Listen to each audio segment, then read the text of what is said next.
I'd be lying if I said that breaking up with Harmony felt liberating in any sense of the word. It didn't. It felt like putting a 2 week old puppy down with a shotgun behind a woodshed while looking it straight in its adorable little puppy eyes as it asked you, "Why are you doing this to me, Mark?" But breaking up was the best thing to do for both of us. There is no easy way to say this, but Harmony needed therapy, not a boyfriend. Ex-tuner B, Harmony had attachment issues. Dear God, did she have attachment issues? Her mother had died of an overdose when she was a kid, and her dad had been a deadbeat who'd taken off the first chance had gotten, so she'd been punted from foster home to foster home like an unwanted hot potato. As a result, when she latched on to someone, she latched on. Ex-200B, she used to text me constantly, and if I didn't reply every 10 minutes, she'd confront me about it. Sometimes, those little confrontations would escalate into full-out arguments, and after a while, sometimes became often enough that I stopped bothering with arguing back. Thanks 200B. See, you can support someone as much as humanly possible, but there's only so much one person can do to prop up another's mental health. No matter how badly I wanted to help her, there was never going to be any way for me to help her work through her literal mountain of personal issues, and my continued failure to do so just poisoned our already toxic relationship even further. And not to sound too salty about everything, but I was pretty sure that on some level, she didn't want to work through those issues. What she wanted was someone to just deal with it for her. And so every few nights, she'd sob and ramble about how everyone in her life had abandoned her, how no one ever truly cared about her, how all she wanted was to be loved. But she never really considered what she could be doing to fix her own problems. She never seemed to stop and think about what she could be doing differently. It was everyone else's fault, never hers. And if only someone would come along and be different, if only someone would come along and fix it all for her, everything would be fine. And some nights, I was that guy. Some nights, I was just another asshole who was inevitably going to abandon her too. Still, I tried to prove her wrong. God, did I ever try? But Shed already decided that I was going to leave her right after we started dating. And while it took 3 years, that self-fulfilling prophecy ultimately came true. I couldn't deal with her anymore. The constant emotional meltdowns, the constant need for validation, and constant shifts in her mood.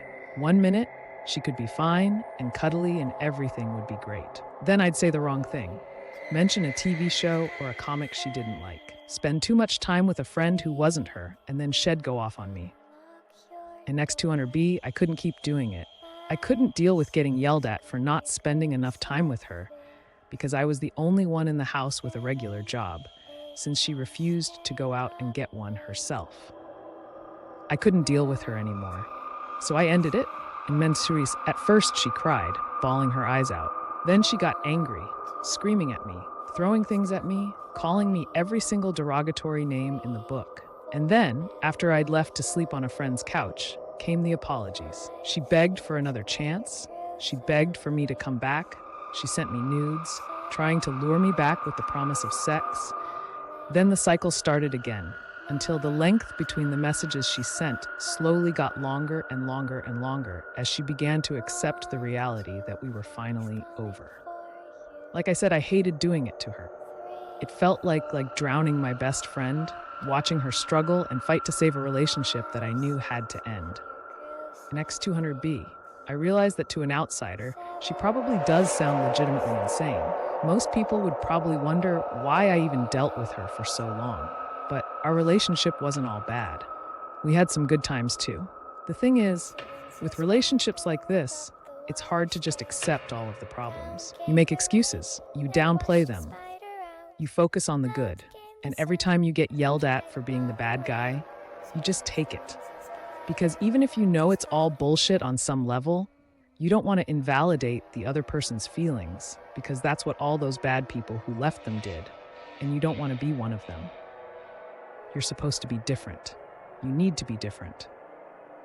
You know, they've got problems, but you don't want to admit it. You don't want to abandon them like everyone else. You want to be the one who stays with them until the end. In every sense, it's a hell of your own creation. In between the arguments and the emotional instability, Harmony could be sweet, she could be sincere, she could be full of passion, she could be a good listener when I needed to vent. She was genuinely funny, and she loved me. She loved me so much that I knew she felt it in every bone in her body. She loved me, and I loved her back, and I wanted to help her. I wanted to help fix her messed up life. I wanted to be her other half. And to be, I really truly did. I just couldn't. And accepting that was the best thing I could have done for either of us. Maybe it was a mistake, but I did stay in touch with Harmony after the breakup. More accurately, she stayed in touch with me. And when she finally accepted that she and I were through, then I started responding to her. Mostly, we'd talk about old TV shows we both used to enjoy together. And sometimes she'd give me updates on how she was finally getting her shit together. I suspect she mostly did that to try and gauge how interested I'd be in getting back together. And I'd be lying if I said that I hadn't entertained the thought. I wasn't planning on actually doing it, not anytime soon at least. But I had considered it. Maybe if she was getting the help she needed, the therapy, the medication, the socialization, things would be different. Maybe. Either way, it was still nice to see her finally starting to take care of herself. Not only had she started therapy, but Shed also taken up hiking to help her get out of the house. Thanks to the hiking, Shed put on a few pounds of muscle since the breakup. Shed always been scrawny, thanks in no small part to a history of eating disorders. But now she looked good and next to in bed. If you'd shown me the last selfie she sent to me back when we'd still been dating, I would have thought it was someone else entirely. Her skin was less pale than it had been. The dark circles under her eyes had started to fade, and her long, messy dark hair looked like it had finally encountered a hairbrush. In the picture, she was standing at the edge of a cliffside, overlooking a dense forest. She had a wide, beaming smile that I'd never seen on her face before, and the message that accompanied the text read, 5 km, new personal best, and to Harmony. I'd known would never have taken a 5-kilometer hike. Hell, the Harmony I'd known barely changed out of the tank tops and shorts she slept in, but here she was dressed to be out in public. She had been working full-time as a graphic designer. She was doing fantastic. Badass. I texted back, thanks. The hike back was actually a little harder. Wandered off the trail and got a little lost for a bit there. Oh shit, you okay? Yeah, I'm fine. I'm back in my car. Well, at least she was safe. Gotta say, it did spook me a little, though. At one point, I actually think I heard something moving through the trees. Oh shit, you see what it was? I don't think so. Probably just squirrel or a deer. Didn't get a good look at it. It probably heard me and ran off. And at least she seemed upbeat about it. And it really didn't seem like she'd ever been in any real danger. Busy tonight? Want to grab a bite? Her next text didn't really surprise me. She asked to see me every now and then. I usually turned her down. I wasn't entirely ready to go back to seeing her in person again. I still needed my space. Sorry, I've got work. Boo, another night then? Yeah, it'll let you know. And X2. Wed had that little conversation almost 1,000 times before. It wasn't entirely a lie. I did still have some work I needed to finish up that night, but I knew I wasn't really going to be that late. Yeah, it's been so long. I really want to see you again. 3 Index 200B. That message admittedly almost made me rethink choosing not to see her again. I kept thinking about the good times we'd had together, the best parts of our relationship, and thinking back on those made it easy to forget just how dysfunctional we'd been. Still, my bigger head prevailed, and I gave her a polite but dismissive reply before moving on with my day. Shed messaged me again the next day, late in the morning, around 10:30. It was a little odd. Up until yesterday, I hadn't been hearing from her as much, although I wasn't that put off by hearing from her again. That said, the message Shed sent was concerning. Hey, you sleep okay last night? She usually didn't send messages like that. It seemed oddly personal. At first, I kind of wondered if maybe she was just trying to endear herself to me or something, but that seemed unlike her. Shed never even sent me messages like that when we had been dating. Still, I responded, yeah, I slept okay. You? Not well. Feeling kinda sick, actually. Now I got it. Seemed like she wanted to vent. Well, I didn't really have anything better to do, so I figured why not let her talk? Something you ate? I don't know. It started last night. Head is a bit dizzy, too. You go to a clinic? Gonna try some Tylenol first. See if that helps. Kinda worried though. Maybe something bit me while I was out yesterday? Like a bug? I took a bad fall on the way back. Didn't think it was that bad. I don't know now. Go to a walk in. X200B. She took a few moments to reply after I sent that, and I could almost see her staring down at her phone, mulling it over. You're right. I should suck it up and go. And next through B, I let her message sit for a few minutes while my attention shifted back to my work before she texted me again.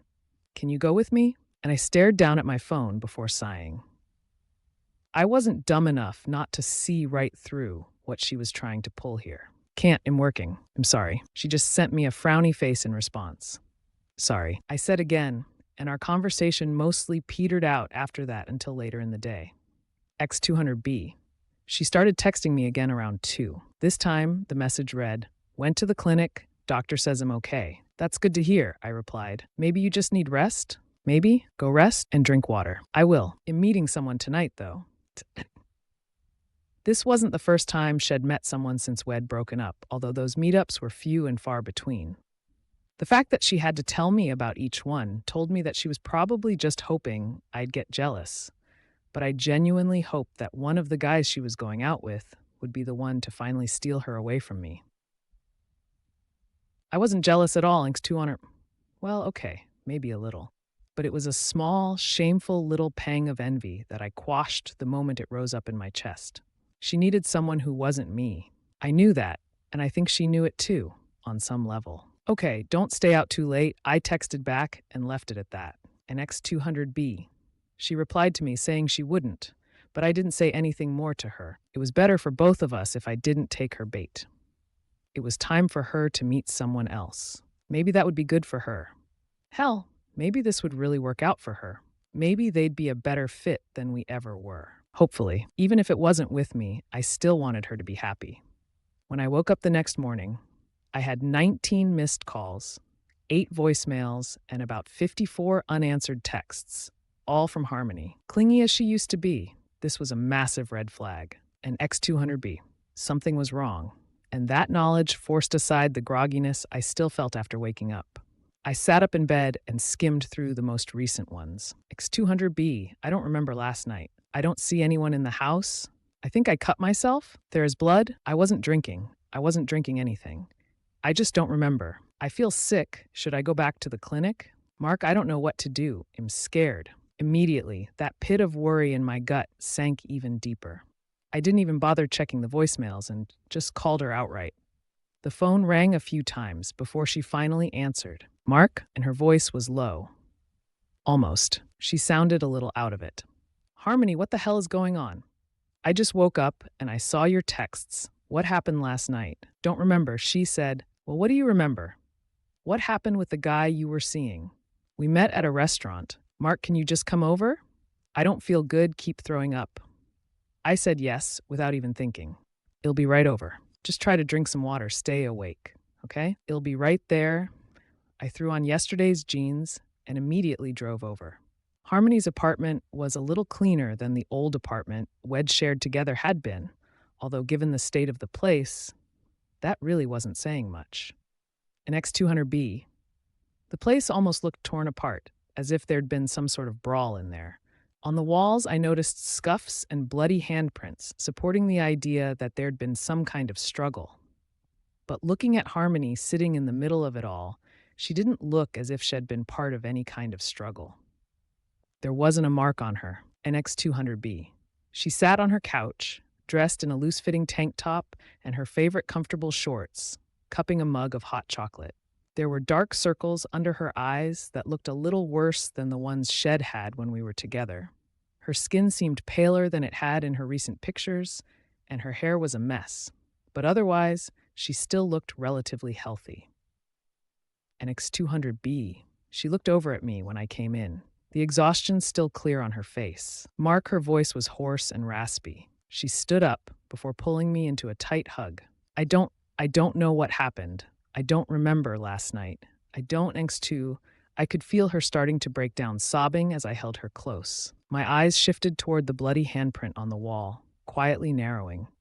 The handprint was too large to be hers, it had to be someone else's. But whose? Harmony looked over at the blood, and I could sense the dread in her. I don't know how that got there, she said softly. I don't know. It's all right, I said, gently stroking her hair. It's all right. I knew that was a lie. I didn't know what the hell had happened to her last night, but I already had my suspicions.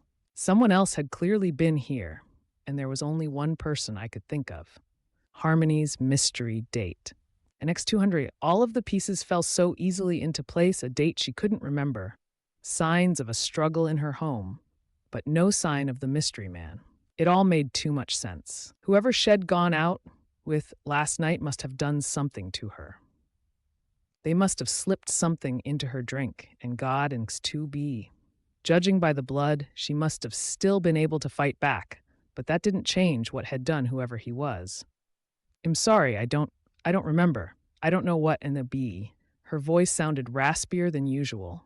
She barely sounded like herself. I couldn't imagine the pain she was in.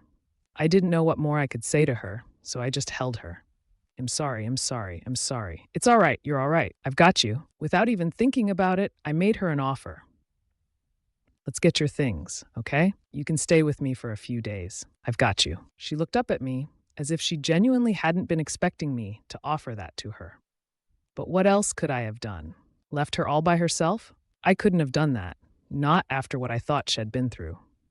No, I couldn't. And I can't just leave you here by yourself, okay? Come on, we'll figure this out. We'll talk to the police, and we'll find this guy, okay? She was silent for a moment before giving me a slow nod. Okay, and as to Noryub, I helped her up off the couch and led her to her bedroom, helping her gather up what she'd need for a few days. Then I took her home. The next few hours were a blur. I did take her to file a report with the police. She showed them the profile of the man Shed met the night before. Apparently his name had been Lucas. His profile picture depicted a man with rimless glasses, dark hair, and soft features. He kind of looked a little bit like me, but I chose not to think about that too much. The police took her statement and promised they'd keep us updated. Then we went home. My apartment only had one bedroom, so I washed the sheets and set up the bed so Harmony could sleep on it as I prepared to take the couch. You don't have to, Mark. It'll take the couch, really, Shed protested. But I wasn't going to hear any of that. I insisted she take the bed, and she eventually just accepted that she was going to have to spend the night in a comfortable bed. An X200B, we ordered takeout for dinner that night. She seemed to be in slightly higher spirits as we ate than she had been throughout the rest of the day, but her smile always faded quickly, and I could see a hollow look in her eyes as her mind wandered back to the things she did not remember. After we ate, we played a game together to try and keep her mind off of things, but it really didn't accomplish much. Her mind was elsewhere, and it wasn't even 9 in the evening before she excused herself to go to bed. I asked her if there was anything else I could do for her. She said there wasn't, so I let her sleep, and I didn't find myself staying up that much longer either. It wasn't the first time I'd dozed off on my couch. It wasn't the most comfortable place to sleep, but it was comfortable enough. I was a little disoriented when I woke up to pee at some point, but I got my bearings pretty quickly. I got up off the couch and headed to the bathroom. It was on my way back that I noticed my bedroom door was open, so I stopped for a moment to look inside to see how she was doing. Next to her, the bed was empty. I stopped for a moment, thinking that maybe I just didn't see her for some reason, but the sheets were pulled back and the bed was completely empty. An X200B Harmony? I called out to her, but there was no response. A draft from the open window caused the curtains to flare out. My window wasn't usually open. Had Harmony opened it? Harmony? I stepped into the room and looked around. No sign of her. Glancing at the open window again, I felt a sudden spike of panic in my chest as I ran over toward it. She wouldn't have. The screen that had previously covered my window was gone. No. I looked out the window, dreading what I'd see at the bottom, but there was nothing. No sign that Harmony had jumped out. No sign of her anywhere. That was good, right? I left the room, looking around my apartment and half hoping Shed'd be rummaging through my kitchen or something, but I was alone. X200B, she was gone. X200B. When I tried to call her phone, I heard it ringing in my bedroom, so clearly she hadn't taken it with her. I figured that was probably a good sign. Maybe she'd gone out on a walk or something? That had to be it. Although the fact that she hadn't taken her phone seemed odd to me. Without a whole lot of other options, I couldn't really do much more than sit and wait to see if she came back. So that's exactly what I did. I sat on the couch, waiting for some sign that she was back. I kept waiting for her to walk through my front door, which I couldn't help but notice was still locked. Last I checked, she didn't have a key, but maybe she'd somehow found one? And that didn't make sense. None of this made sense. X200. Still, in the end, she did come back, just not through the front door. I never actually saw or heard her coming back, but about 2 hours after, I'd noticed she was missing. I found her in my bed, fast asleep and wrapped up in my blanket as if she'd never even been missing. I paused when I saw her, wondering if maybe I'd somehow missed her earlier. But no, the bed had been empty. I knew it'd been empty. Had she climbed back in through the window? That didn't make any goddamn sense. I was living in a sixth-floor apartment, and it's 200B. I almost considered waking her up. But as I got closer, I noticed the dark smears on her hands. At first, I thought they were just shadows, but shadows don't leave smears on the sheets. I should have asked her about it. X200B, I should have turned on the light and seen for myself. But I didn't. I don't know why I didn't. I think I wanted to believe that it really was just shadows, even if I should have known better. Or maybe there was some deeper, other reason I didn't try to confront her right then and there. Maybe on some level, I knew what was wrong already. I didn't have any sort of name for it. I didn't know the finer details, but I knew it was something.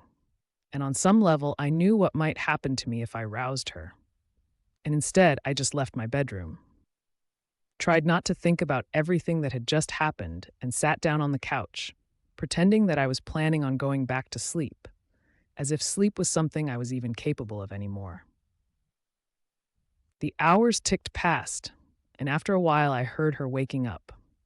I pretended not to notice as she tore around my bedroom, muttering to herself and swearing under her breath, clearly panicked. I laid down and pretended to be asleep as she stripped my bed and hastily stuffed my sheets into the washing machine, as if it would clean off all of the blood.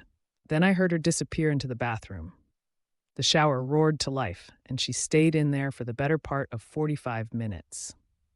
X200E. When she finally came out to check on me, I pretended as if I was just waking up, put on a familiar fake smile, and asked if she wanted breakfast. She didn't, but she said yes, just to be polite. An X200B. As I cooked, she sat anxiously at my kitchen table, glancing down at her hands, which I imagined she'd scrubbed down to the bone during the 45-minute shower she'd taken before coming out to see if I was awake. X2, I'm sorry about the sheets, she said softly. I thought I had tampons in my purse, but it's fine. Nothing I haven't seen before, I assured her. I couldn't tell if she knew I was lying or not. I know, it's just embarrassing. I feel really awful about it. I promise, it'll clean the whole mess up and to Bob. I just nodded. If I'd thought for 1 second that it was just period blood, I'd have offered to help. Did the cramps wake you up at all last night? I asked. Huh? Cramps. No, I slept the whole night through, she said, although she sounded unsure, almost as if she wanted to believe that, but didn't. Maybe she didn't know where she'd gone either? I thought about asking her outright, but it didn't feel right to do so. I'm fine, really, she promised, but neither of us believed that. When I got home from work that evening, she was in my kitchen, in the middle of cooking me a meal that was a hell of a lot nicer than anything I'd eaten in a long while. Oh, you're home, she said, putting on a big smile the moment she saw me, as if nothing was wrong. Sorry for the mess. I promise it'll clean it up. It's fine, I said. What is this, though? This? Well, you've been really good to me, letting me stay here and all that. I wanted to say thank you. Oh, you didn't need to do anything for me. I just wanted to be helpful. I know, but I wanted to. She was wearing a big, sweet smile that was hard to resist, although it wasn't enough to make me forget about the strange things I'd seen that morning. Nor did it make me forget about the crime scene that I'd seen just down the street. I'd noticed it on the way to work. I hadn't seen much, but I'd seen the paramedics moving a covered body into an ambulance, and the memory of it had left a pit in my stomach all day. X200B. I wanted to pretend otherwise, but somehow I knew it had something to do with Harmony. Just what, I couldn't be sure, but there was a connection there. At her insistence, I sat down at the kitchen table. Usually it was just a magnet for clutter, but Harmony had taken the time to clear it off. Odd Shed never been the sort to clean anything back when we'd been together. Then again, Shed barely been able to cook craft dinner back then, but judging from what I saw in the kitchen, she was making steak. Here we go. Hope you're hungry.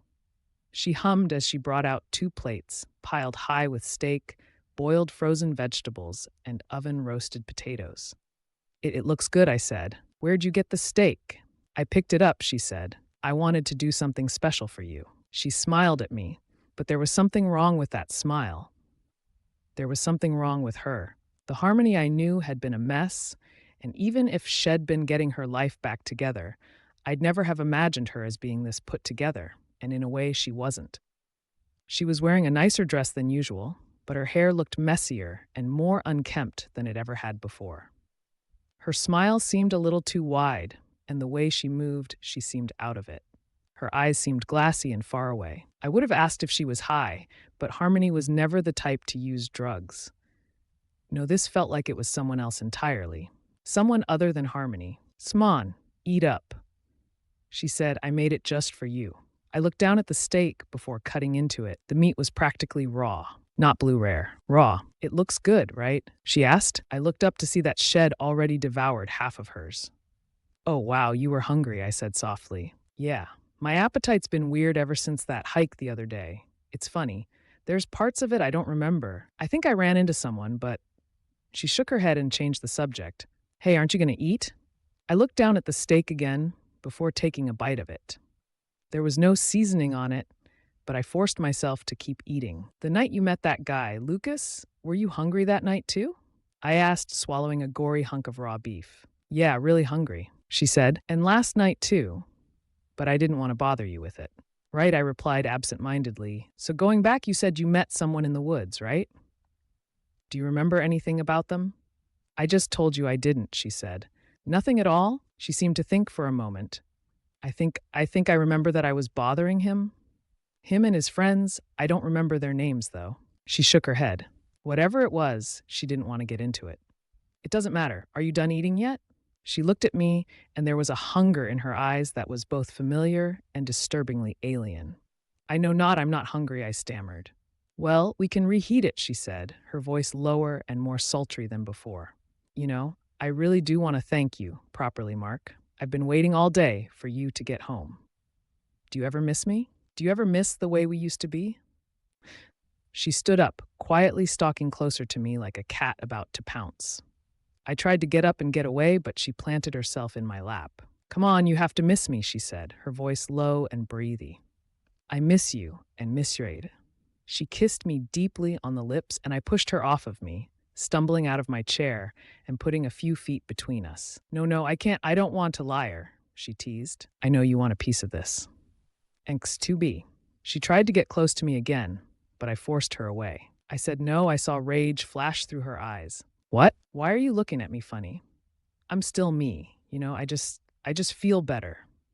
Can't you just be happy that I feel better for once in my life? Because there's something wrong with you." "Harmony, I don't know what it is. And I don't even know if you know, but something is fucking wrong. You have to see it. I don't know if it's got something to do with whatever happened in the woods or if it's something else, but I don't think you're okay. And you're starting to fucking scare me." "Scare you?" She repeated. "What did I ever do to scare you?" "Everything. How the hell do you not see it? How the hell don't you see just how fucking weird you've been acting?" At first, I thought it was that guy, Lucas. I thought he did something to you, but no. You did something to him, didn't you? Why the fuck else would your apartment have been like that? X200B. Harmony just glared at me, but I could see something in her eyes. A primal, animal rage that was nothing like what I'd ever seen in her before. "And last night," I said, "last night, you disappeared. You were in my bed, and then you weren't. Where did you go?" "I don't fucking know. But when you suddenly reappeared, you were covered in blood, and I endured." My hands were shaking. My voice caught in my throat. God, why hadn't I said anything last night? Why hadn't I done anything sooner? Logically, it would have made sense to do something sooner, wouldn't it? But was any of this logical? Did any of what was happening even make sense? I couldn't help but wonder if I'd completely lost my mind. But if I was crazy, Harmony would have said something, right? She wouldn't just be glaring at me like that, would she? X200B, I don't know what's wrong with you, I said, my voice shaking. I don't know what it is, but I know you need help. Her head tilted slightly to the side. Why? She finally asked. Right now, I feel better than ever. Oh, really? Yeah? You feel better than ever? Eating raw fucking steak, disappearing at night, and coming home covered in blood?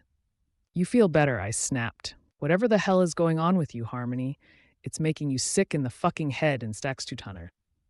Her lips curled back into an animalistic snarl.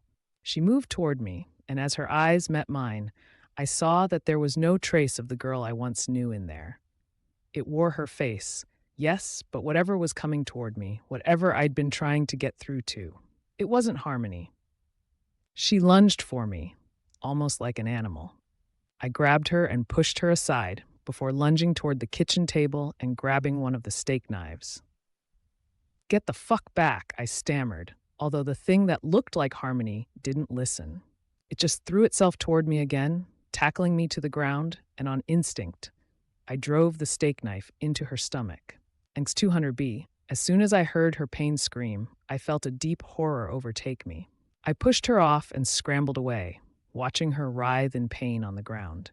She glared at me, her eyes bloodshot and furious. Thanks 200, Mark, she seethed before violently ripping the knife out of her own stomach. Then, on all fours, she sprinted toward me, moving faster than I had ever seen anyone move. I stumbled backward, knocking over a chair to try and slow her down as I did the only thing I could think to do and ran. I took off toward the front door of the apartment and threw it open. I heard an animalistic scream behind me that I was sure belonged to Harmony before I raced through the door and slammed it closed behind me. Then I ran. In X200B, I ran and I didn't look back. Harmony was gone when I finally went back to the apartment, accompanied by a couple of police officers. The cameras in the hallways and lobby of my building never showed her leaving, but the window in my bedroom was open. I made sure to close it and lock it tight. Next 200B, the cops took my statement and promised to keep a lookout for Harmony, but I haven't heard anything back from them. Apparently, nobody has seen any trace of her ever since that night. She didn't check herself into any hospitals to take care of her stab wound or anything like that. She just dropped off the face of the earth. 200B. The cops have made it pretty clear that I shouldn't leave town, but that hasn't stopped me from crashing at a friend's place for the past month or so. In X200B, I feel better not being alone at night. In X200B, I don't have any answers about what exactly happened to Harmony. All I know is that she went into the woods for a hike one day, and she came out different. I don't even think she knows what happened to her. What I do know is that the girl I used to know, the girl I used to love, she's gone for good, and I don't know what now exists in her place. X200B, I just know that it's out there. A friend of mine sent me something the other day, a different friend than the one I'm staying with. He wasn't in the loop on what happened, although I've filled him in on a few of the less insane details since then. In X200B, it was a screenshot from a dating app he was on. The girl in the picture looks a lot like Harmony, and her name is listed as Harmony. But Harmony never looked so pale or gaunt. Her eyes never looked so sunken and predatory. It still has her face, but it isn't Harmony, not anymore.